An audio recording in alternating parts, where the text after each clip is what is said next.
புதன்கிழமை எப்பொழுதும் போல மகரிஷி அவர்களின் கவிதைகளை பார்த்து கொண்டு வருகிறோம். உலக சமாதானம் அப்படிங்கிற தலைப்புல நிறைய கவிதைகள் எழுதியிருக்காரு. 200க்கும் மேற்பட்ட கவிதைகள் எழுதியிருக்காரு. அத பத்தி நம்ம புரிந்து கொள்வதற்கே எவ்வளவு நாட்கள் ஆகிறது பாருங்க. நம்ம புரிஞ்சுக்கிறதுக்கு இவ்வளவு நாள் ஆகுதுன்னா, அவர் எவ்வளவு யோசிச்சு அதை எழுதியிருக்கணும். ஒரு இடத்துல நம்ம பார்த்தோம் போன வாரம் கூட. உறக்கமே இல்லாம உலகத்துல இருக்கிற மக்களுடைய பிரச்சனைகளை எப்படி போக்க வேண்டும்னு யோசிச்சிருக்கார். எவ்வளவு பரந்த மனப்பான்மை. அப்போ ஏதோ ஒரு துறையில மட்டும் யோசிக்க முடியாது. ஒரு நாடு, அங்க இருக்கிற கலாச்சாரங்கள், பழக்கவழக்கங்கள், சீதோஷ்ண நிலை, இது எல்லாத்தையும் ஆராய்ந்து வெவ்வேறு துறைகள், அங்க இருக்கிற சுதந்திரம், அங்க இருக்கிற அரசியல் விதிமுறைகள் எல்லாவற்றையும், மதம், எத்தனை விதமான மதங்கள் இருக்கு, அப்புறம் பொருளாதார வளர்ச்சி, ஏழை நாடு, பணக்கார நாடு, அப்புறம் விஞ்ஞானத்தை பத்தி யோசிக்கிற நாடு, அதுல எவ்வளவு முன்னேறணும் இருக்கணும் அப்படின்னு யோசிக்கிற நாடு, அப்படின்னு எல்லா விதத்திலையும் மகரிஷி அவர்கள் ஆராய்ச்சி செய்து கவிதைகளை கொடுத்திருக்காங்க. எத்தனை வருஷம் முன்னாடி? 1955ல. அதுல ஒரு கவிதையை இன்னைக்கு பார்க்க போறோம். தலைப்பு ஆயுள் நீளும். அந்த காலத்துல பார்த்தோம்னா, ஒரு 100 வருஷம் முன்னாடி எல்லாரோட ஆயுளும் 45 வயசு, 50 வயசு தான் இருந்துச்சு. அதுக்கப்புறம் இப்போ போக போக மருத்துவத்துறையில, சுகாதாரத்துறையில இதுல எல்லாம் நல்ல வளர்ச்சி பெற்றிருக்கிறதுனால, நம்மளுடைய ஆயுள் 70 வயசு, 75 வயசு எல்லாம் கூட இப்ப நீட்டிக்க முடியுது. பொதுவா ஒரு நீண்ட ஆயுளுக்கு நம்மளுடைய முறை எப்படி இருக்கணும்? ஆரோக்கியமான வாழ்க்கை முறை இருக்கணும். மன அழுத்தம் இல்லாம இருக்கணும். சீரான உணவு முறை இருக்கணும். அப்புறம் இருப்பதற்கு நல்ல ஆரோக்கியமான, சுகாதாரமான இருப்பிடமா இருக்கணும். நம்ம வாழ்வதற்கு வீடு இதெல்லாம். சுற்றுப்புற சூழல்லாம் நல்ல சுகாதாரத்தோட இருக்கணும். அப்புறம் நம்ம வாழும் முறையே நமக்கு போதுமான உடலை இயக்கக்கூடியதாக இருக்க வேண்டும். அப்படிதான் அந்த காலத்துல வாழ்க்கை முறை இருந்தது. இயற்கை சூழல்லயே வாழ்ந்தாங்க. ஆனா தன்னை பாதுகாத்துக்கிட்டாங்க. அதுக்கப்புறம் அவங்க வாழும் முறையே அவங்களுக்கு உடல்ல இருக்கிற உறுப்புகளுக்கு இயக்கத்தை குடுக்குற மாதிரி இருந்துச்சு. அப்ப கூட மருத்துவத்துறையில அங்க அந்த சௌகரியங்கள் இல்லாதனால அவங்களுடைய ஆயுளை ரொம்ப நீட்டிக்க முடியல. ஆனா இப்போ சௌகரியங்கள் அதிகமாயிடுச்சு. மருத்துவத்துறையிலயும் வியாதிகளும், நோய்களும் அதிகமாயிட்டு வருது. அதுக்கு வேண்டிய மருந்துகளையும் கண்டுபிடிக்கிற அந்த ஆராய்ச்சியிலயும் தேர்ச்சி பெற்றுக்கிட்டே வராங்க. மருத்துவத்துறையில அப்புறம் விஞ்ஞான வளர்ச்சி அடைஞ்சிருக்கிறதுனால, அதுக்கேத்த மாரி எக்யூப்மென்ட்ஸ், மிஷின் அதெல்லாம் இயந்திரங்கள்லாம் அதெல்லாமும் நெறைய கண்டுபிடிச்சுட்டே வராங்க. அதனால இப்போ வாழ்க்கை முறையும் மாறிக்கிட்டே வருது. ஆனா, உடலுக்கு இயக்கக்கூடிய தன்மையில வாழ்க்கை முறை இல்லாம, சௌகரியங்கள் அதிகமாயிட்டு இருக்கு. அப்ப இப்ப இந்த காலத்துக்கு எப்படி தேவையா இருக்கு? மன அழுத்தத்தை குறைப்பதற்கும், உடலை சீராக வைத்துக் கொள்வதற்கும், நமக்கு உடற்பயிற்சி தேவையா இருக்கு. தியான பயிற்சி எல்லாம் தேவையா இருக்கு. அதுக்கப்புறம் சீரான உணவு முறை. அது அந்த காலத்துல இருந்துச்சு.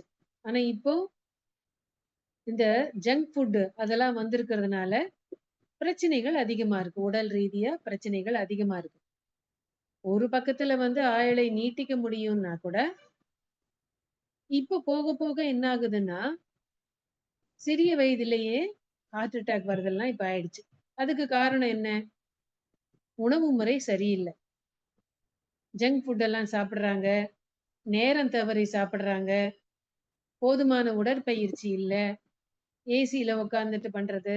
ப அப்புறம் ஒரே இடத்துல உட்கார்ந்துட்டு வந்து வேலை செய்யறது.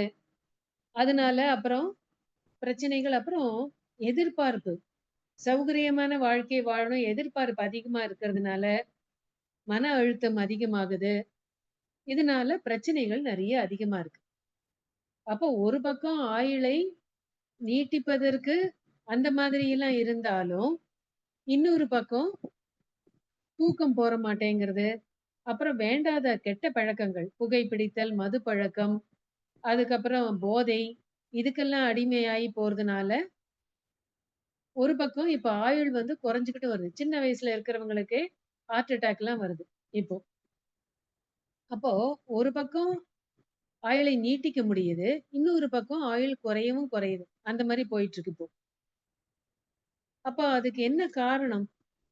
அப்படின்னு மகரிஷி ஆராய்ச்சி செய்து, நமக்கு வந்து சில பயிற்சிகள் எல்லாம் குடுத்திருக்காரு. உடலுக்கு வேண்டிய உடற்பயிற்சி, காயகல்ப பயிற்சி, உயிரை உயிர் துகள்களை, உயிர் ஆற்றலை அதிகப்படுத்திக் கொள்வதற்கு காயகல்ப பயிற்சி, மன அழுத்தத்தை குறைப்பதற்கு, மன அமைதியை அதிகப்படுத்துவதற்கு நமக்கு தவங்கள் குடுத்திருக்காங்க. தற்சோதனை பயிற்சிகள்லாம் குடுத்திருக்காங்க. இத தவிர இன்னும் என்ன சொல்றாரு மகரிஷி? இது ஆனா உலகளாவ இது வந்து பரவணும். இப்போ உலகத்துல இருக்கிற மக்கள் தொகைய வந்து கம்பேர் பண்ணும்பொழுது, இதெல்லாம் கடைப்பிடிக்கிறதெல்லாம் ரொம்ப குறைச்சலா தான் இருக்கு. அதனால தான் பிரச்சனைகள் அதிகமா இருக்கு.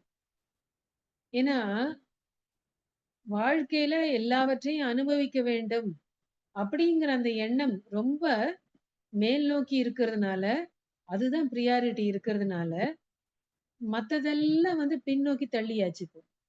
எல்லாத்தையும் என்ஜாய் பண்ணணும். சௌகரியங்கள அதிகப்படுத்திக்கணும். அதனால உடம்பு பாதிக்கப்படுதா? மன அழுத்தம் அதிகமாகுதா? அத பத்தி கவலையே இல்ல. வசதியா இருக்கணும். அதுக்காக என்ன நிலைக்கு வேணாலும் போகலாம். ஆனா, அது உடம்பு அதுக்கு ஒத்துழைக்குதா? குடும்பத்துல இருக்கிற உறுப்பினர்கள் ஒத்துழைக்கிறாங்களா? அப்புறம் அதுக்கு வந்து மன அழுத்தம் அதிகமாகுதா? இத பத்திலாம் யாரும் கவலைப்படுறதே இல்ல. அப்போ எங்கேயோ வாழ்க்கை முறை ஒரு பக்கம் போயிட்டு இருக்கு. ஒரு பக்கம் இத பத்தி புரிஞ்சினவங்க, அவங்க இதெல்லாம் கடைபிடிச்சு, அவங்க தன்னுடைய ஆயுளை நீட்டிப்பதற்கும், மத்தவங்களுக்கு தொந்தரவு குடுக்காம தன்னுடைய வாழ்க்கை முறை இருக்கணும். கடைசி மட்டும் எவ்வளவு நாளைக்கு ஆயுள் இருக்கோ, அந்த அளவுக்கு வரைக்கும் மத்தவங்களுக்கு தொந்தரவு குடுக்காம இருக்கணும். அப்படிங்கிற அந்த எண்ணம், உயர்ந்த நோக்கத்தையும் நெறைய பேர் வச்சுட்டு இருக்காங்க. அப்போ இப்போ இப்படியும் சில பேர்களோட எண்ணங்கள் அந்த மாரியும் போயிட்டு இருக்கு. நல்ல ஒழுக்கத்தோட நல்ல வாழ்க்கை முறை இருக்கணும். அப்படிங்கிறதும் இருக்கு. அப்போ ஒரு மகான் சொல்றார். இப்போ நாய் வந்து அதனுடைய ஆயுட்காலம் வந்து ஒரு நிமிடத்துக்கு வந்து அது 72 முறை சுவாசிக்குதாம். ஆனா ஆயுட்காலம் வந்து 12 வருடங்கள் தான். குதிரை வந்து 30 முறை சுவாசிக்குதாம். அதனுடைய ஆயுட்காலம் 25லேருந்து 30 வருஷங்களாம். யானை வந்து ஒரு நிமிடத்துக்கு 14லேருந்து 18 முறை சுவாசிக்கிறது. அதனுடைய ஆயுட்காலம் 80லேருந்து 100 வருடங்கள். நம்மளுடைய சுவாச நிலை எப்படி? ஒரு நிமிடத்துக்கு 13லேருந்து 15 சுவாசங்கள். அப்போ கணக்கு பிரகாரம் பார்த்தா 160 வருடங்கள் வாழணும். ஆனா, நம்மளுடைய உணவு முறை, பழக்கவழக்கங்கள், வாழும் முறை இதெல்லாம் என்ன ஆகுதுன்னா, நம்மளுடைய ஆயுட்காலத்தை குறைக்குது. ஆனா, இத பத்தி யாரு யோசிக்கிறாங்களோ, அவங்களுடைய வாழ்க்கை முறை நல்லா இருக்கிறதுனால, எவ்வளவு வருடங்கள் நம்ம ஆயுள் இருக்கோ, அந்த அளவுக்கு தொந்தரவு இல்லாம, இன்னொருத்தருக்கு பிரச்சனை இல்லாம, நம்ம வாழும் முறை இருந்துட்டு இருக்கு. அப்ப என்ன பண்ணணும்? மகரிஷியோட கவிதைய பார்க்கலாம். இதுல இன்னும் ரொம்ப அழகா, தெளிவா குடுக்குறாங்க. அப்ப உலகத்துல இருக்கிற மக்கள் எல்லாம் இந்த மாரி ஒரு வாழ்க்கை முறைய கடைபிடிச்சாங்கன்னா, எல்லாருமே 100 வயசுக்கு மேல வாழ முடியும். அப்புறம் எப்போ வந்து நம்ம வாழ்க்கையை முடிச்சு கொள்ள முடியுமோ அந்த அளவுக்கு முடிச்சு கொள்ளலாம்னு சொல்றார் இந்த கவிதையில. இத்தகைய முறையினிலே மனிதர் வாழ்வை எண்ணத்தில், சொல், செயலில், அனுபோகத்தில், அத்துவித விளக்கத்தில் திருத்திவிட்டால் ஆயுள் 100 ஆண்டுக்கு மேல் நீளும். நித்தியமாம் பரிணாம வேகத்தாலே நிலை மாறும் முதுமை கால துன்பம் தீர்க்க. வித்தை போல் உள்ளுறுப்பை இயக்க கற்று உடல் இயக்கம் நிறுத்தி முடிவெய்துவார்கள். அப்படின்னு பின்னாடி வர காலத்துல எப்படி வந்து நம்ம வாழ்க்கை முறைய நம்மளுடைய ஆயுட்காலத்தை நீட்டித்துக் கொள்ளவும் முடியும், எப்ப முடிச்சுக்கணுமோ முடிச்சுக்கவும் முடியும்னு ஒரு கவிதையில நம்மளுக்கு குடுக்குறாங்க. அப்ப என்ன சொல்றாருன்னா, நம்ப வந்து இயற்கையை புரிந்து கொண்டு பொது நலத்தோட நம்ம எண்ணத்தை நாம் மாற்றிக்கொண்டு வாழ வேண்டும். பொது நலத்தோட வாழ வேண்டும்னா எப்படி? நம்மளுக்கு அடிப்படை தேவைகள் எல்லா உயிரினங்களுக்கும் முக்கியமானது. உணவு, உணவு, இருக்க இடம், உடுக்க உடை, அதுக்கப்புறம் கழிவுப் பொருள்களின் உந்து வேகத்துக்கு வேண்டிய சௌகரியங்கள். இதுதான் எல்லா உயிரினங்களுக்கும் அடிப்படை தேவை. ஆனா இந்த அடிப்படை தேவைகளை பூர்த்தி செய்வது ஒவ்வொருத்தரும் நம்ம மட்டும் தனியா பண்றதில்ல. உலகத்துல இருக்கிற மக்களோட உழைப்புனாலதான் நம்மளுக்கு இந்த அடிப்படை தேவைகள் பூர்த்தியாகுது. அதுலதான் மகரிஷி சொல்றார், "ஒரு பிடி உணவில் உலக ஒற்றுமையை கண்டிடு, உழைப்பால் பதிலை உலகுக்கு தந்திடு" அப்படின்னு சொல்றார். அப்ப அடிப்படை தேவைகள் நம்மளுக்கு பூர்த்தி செய்யணும்னா, உலகத்துல இருக்கிற மக்களோட அத்தனை பேரோட உதவியும் நமக்கு கிடைக்குது. அப்படி நம்ப நினைச்சோம்னா, நம்ப வந்து இந்த சமுதாயத்துக்கு என்ன செய்யணும்? அப்படிங்கிற அந்த எண்ணம் வரும்.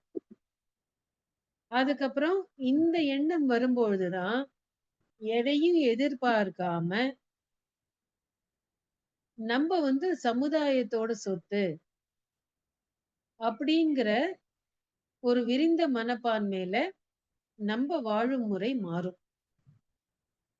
அதுதான் சொல்றார். நிஷ்காமிய கர்மம் அப்படிங்கிற ஒரு கவிதையில சொல்றார்.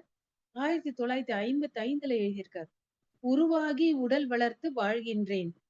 என் உடல் வளர்த்து அறிவூட்டி வாழ்வதற்கு என்னை ஒரு மனிதனாக்கி வைத்தும், இன்றும் கூட உணவு, உடை மற்றும் பல வசதியெல்லாம் தருகின்ற மனித இனம் தனக்கு எந்தன் சக்தி தன்னை பயன்படுத்துகின்றேன் என்ற பெருநோக்கு செய்கையாம் பற்றற்ற வாழ்க்கை பேரறமே அறிஞனவன் கடமை அன்றோ" அப்படிங்கிறார்.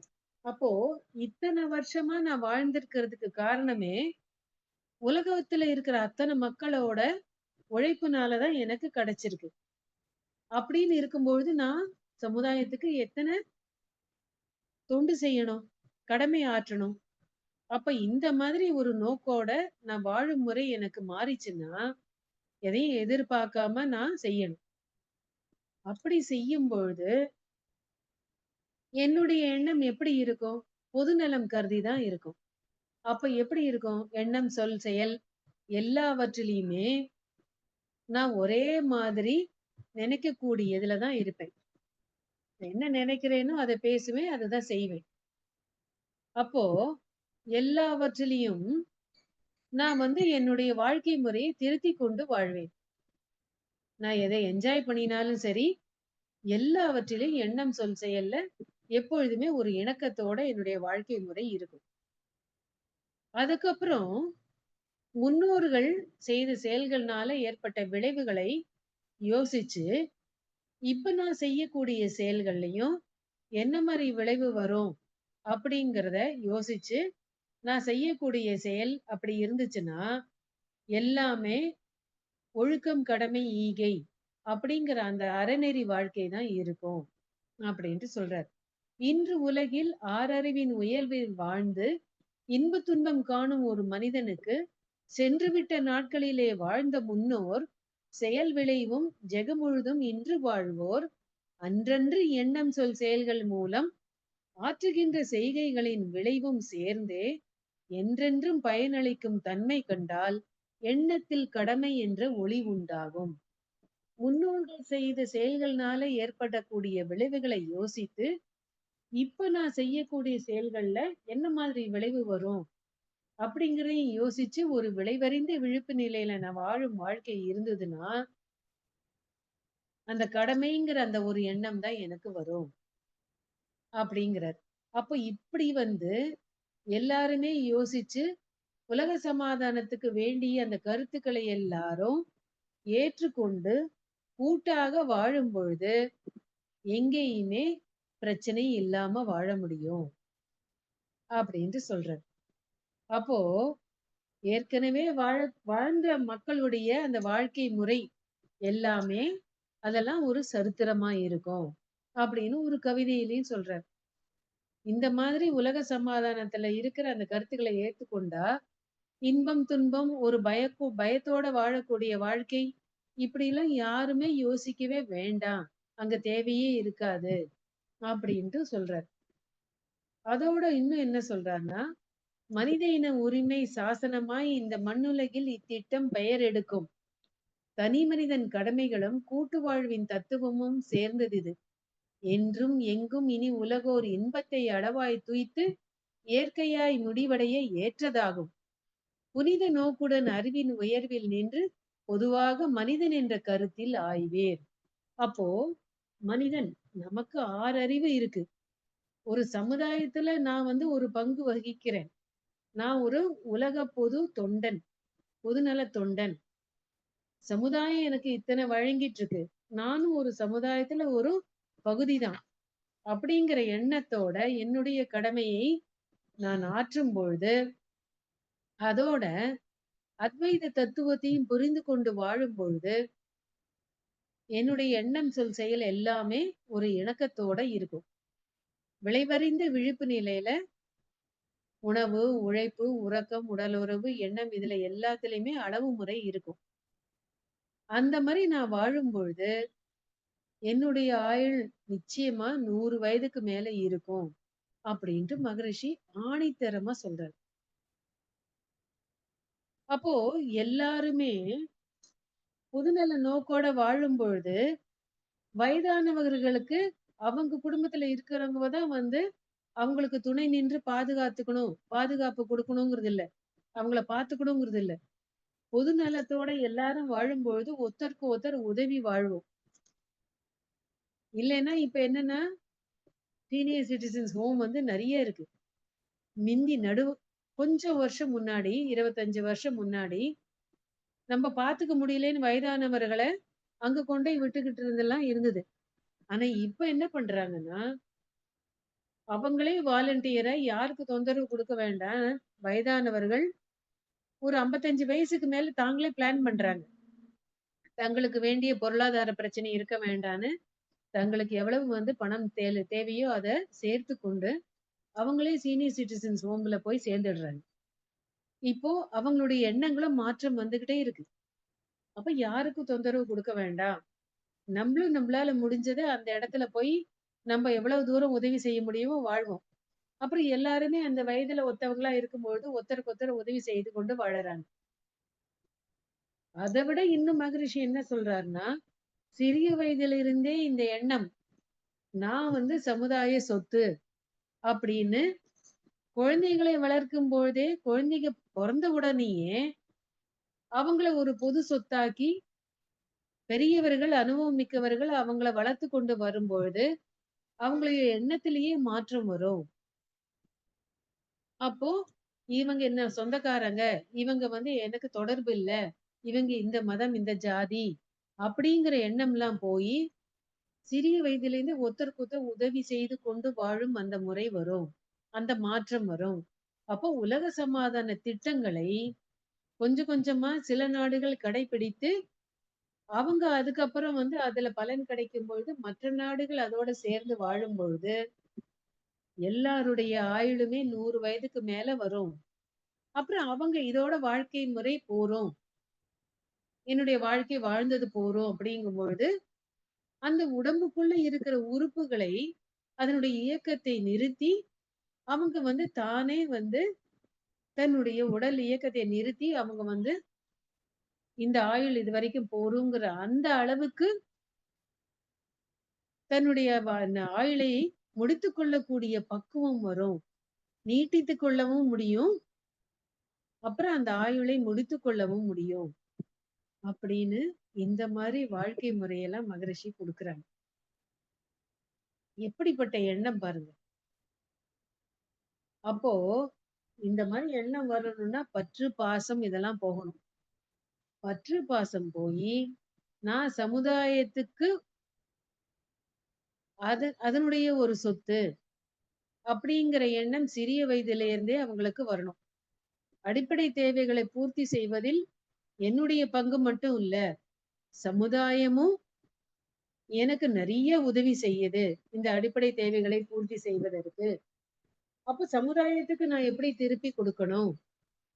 அப்படிங்கிற பல நோக்கத்துல, பல ஆங்கிள்ல நம்மளுடைய எண்ணங்களை நாம் மாற்றிக்கொள்ள வேண்டும். அதுக்கு இந்த உலக சமாதான திட்டங்கள் நிச்சயமா உதவி செய்யுங்கிறார். கல்வி முறை, வாழும் முறை, அரசியல் திட்டங்கள், மதத்துல அந்த மதங்கள தாண்டி எல்லாவற்றையும் தாண்டி நாம போகணும். அதற்கு மனதை விரித்துக் கொள்ள வேண்டும். அது எப்படி வரும்? அத்வைத தத்துவத்தை புரிந்து கொள்ள வேண்டும். நம்முடைய மூலம் என்ன? எங்கேருந்து நான் வந்திருக்கேன்? எப்படி வந்திருக்கேன்? அப்படிங்கிற அந்த தத்துவத்தை எல்லாம் புரிந்து கொள்ளும் பொழுது, அது எப்படி வரும்? ஆரம்பத்திலேருந்து உடலை பற்றிய விளக்கங்கள், உயிரை பற்றிய விளக்கங்கள், மனதை பற்றிய விளக்கங்கள், இதெல்லாம் தெரிந்து கொண்டு எல்லாருடைய மூலமும் ஒரே ஒன்றுதான். சுத்தவெளி. அங்கேருந்து தான் நம்ம வந்திருக்கோம். தன்மாற்ற தத்துவத்துல நம்ம வந்திருக்கோம். அப்படிங்கிற அந்த அத்வைத தத்துவத்தை புரிந்து கொண்டு, எண்ணம், சொல், செயலால நம்ப தொண்டாற்றி வாழும் பொழுது, நம்மளுடைய ஆயுளை நீட்டித்துக் கொள்ள முடியும். அதோட எப்போ முடித்துக்கணுமோ அப்ப முடிச்சு கொள்ளவும் முடியும். அப்படின்ட்டு மகரிஷி இந்த கவிதையில சொல்லியிருக்கார். அப்போ இந்த உலக சமாதான திட்டங்களை நாம அனைவரும் புரிந்து கொள்ள வேண்டும். புரிந்து கொண்டு இது உலகளாவ பரவ வேண்டும் என்ற வாழ்த்து அலையை பரப்ப வேண்டும். அந்த மாதிரி எல்லாரும் புரிஞ்சு கொண்டா, இத்தகைய முறையினிலே மனிதர் வாழ்வை எண்ணத்தில், சொல், செயலில், அனுபோகத்தில், அத்வைத விளக்கத்தில் திருத்திவிட்டால் ஆயுள் 100 ஆண்டுக்கு மேல் நீளும். என்ன அழகா ஒரு கருத்தை சொல்லியிருக்காருன்னு பாருங்க, அந்த 4 லைன்ல. அப்போ உலக சமாதான திட்டங்களை நாம் புரிந்து கொண்டு இதை பரப்ப வேண்டும். அதுக்கு நம்ம எல்லாரும் உதாரணமா இருக்கணும். உடல், உயிர், மனம் அந்த பயிற்சிகளை ஒழுங்கா செய்து, அதுக்கப்புறம் அகத்தாய்வு பயிற்சி செய்து உலக சமாதான திட்டங்கள் என்னெல்லாம் கொடுத்திருக்கான்னு அதை நாம் புரிந்து கொண்டு, அதை எல்லாருக்கும் எடுத்து சொல்லி, அதுக்கப்புறம் அத்வைத திட்டத்தை நாம எல்லாருக்கும் புரிந்து கொண்டார். பிரம்ம ஞானம் எல்லாரும் அட்டன் பண்ணணும். அது வரைக்கும் அவங்க எல்லாம் வருவதற்கு வேண்டிய முயற்சியை நாம் எடுத்துக்கொள்ள வேண்டும். இதை புரிந்து கொண்டால் ஆயுளை நீட்டித்துக் கொள்ள முடியும். அதோட தன்மாற்ற தத்துவத்தினால புதுமை கால துன்பம் தீர்க்க உள்ளு உறுப்பை நல்ல இயக்க கற்றுக்கொண்டு, அதை உடல் இயக்கத்தை நாமே எப்ப முடித்துக் கொள்ளணுமோ முடித்துக் கொள்ளவும் முடியும்னு அழகான கருத்தை இங்க மகரிஷி கொடுத்திருக்காங்க. அப்ப எந்த அளவுக்கு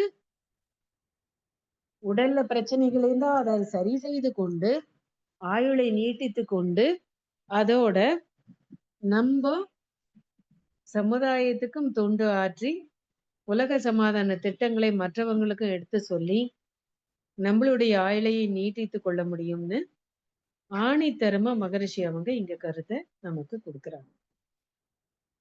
யோசிக்கிறதுக்கு நிறைய இருக்கு.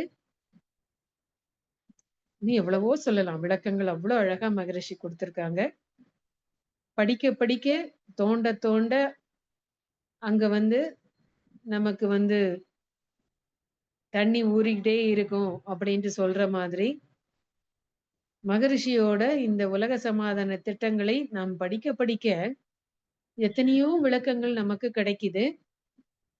அதுக்கப்புறம் எந்த விதத்துல இந்த கருத்துக்களை நாம் எடுத்துக்கொண்டு போக முடியும் அப்படின்னு யோசிப்பதற்கு நாம் முயற்சி எடுத்தால் மகரிஷி அவங்களே நமக்கு உதவி செய்வாங்க நிச்சயமா.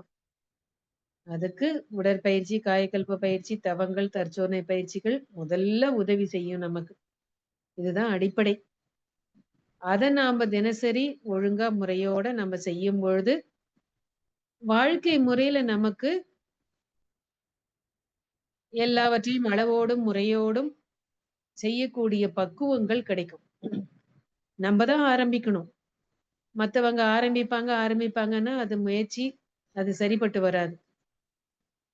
நம்ப மனவளக்கலைய பயிற்சி எடுத்து, நம்ப இத ஆரம்பிக்கும் பொழுது, "பூனைக்கு யார் மணி கட்டுறது?" அப்படிங்கிறது தான் இருக்கும். நம்ப முயற்சி செய்வோம். மகரிஷி நமக்கு அதற்கு உதவி செய்வார்.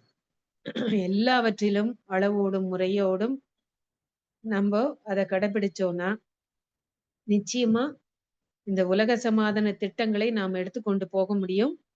அதற்கு இறையருளும், குருவருளும் நிச்சயம் துணை புரியும். எவ்வளவு ஆணித்தரமா ஆயுளை நீட்டித்துக் கொள்ள முடியும்னு சொல்றார். அப்ப இப்ப எத்தன பிரச்சனைகள் இளைஞர்கள் கிட்டலாம் இருக்கு. சிறிய வயதிலேயே இறந்து போயிடுறாங்க. அந்த மாதிரி சிறிய வயதுல இருக்கிறவங்களுக்கெல்லாம் இந்த கருத்துக்களை கொண்டு போனா, அவங்களுடைய ஆயுளை நீட்டித்துக் கொள்ள முடியும். நம்ம அந்த முயற்சி எடுப்போம். இறையருளும், குருவருளும் அனைவருக்கும் துணை புரியட்டும். வாழ்க வளமுடன். இதுல நெறைய கருத்துக்கள் சொல்ல முடியும். எனக்கு புரிந்த அளவுக்கு நான் முயற்சி எடுத்து இந்த கருத்துக்கள பகிர்ந்து கொண்டிருக்கிறேன். வாழ்க வளமுடன்.